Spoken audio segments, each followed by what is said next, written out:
Missing teenage girl found dead in St. Ann. Teach them! Always make sure the message reach them! A 14-year-old girl who was reported missing on Friday, October 19, after she left for school and did not return home, was found dead in her community on Sunday morning, October 21. The deceased has been identified as Raven Wilson of Top Road in St. Ann. Reports stated that Raven, who is a student of the Ocho High School, was last seen at home about 6:40 a.m. on Friday morning, wearing her school uniform, a green tunic, yellow plaid blouse, and a pair of brown shoes.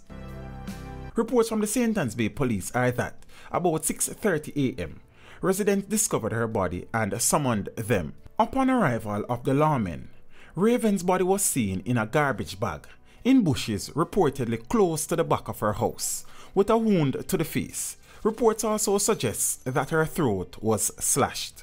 The girl's mother fainted when she heard the news and had to be rushed to hospital. This scene was processed and the child's body removed to the morgue, pending post-mortem examination. As news spread of the gruesome discovery of the teenager's body, several persons, including her classmates, reacted by expressing sadness on social media. Teach them!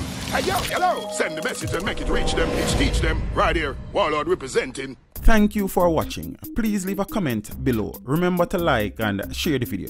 Don't forget to subscribe for more awesome content. Follow me on social media and check out the suggested videos on screen. This is Teach saying, until next time, walk good, my friends.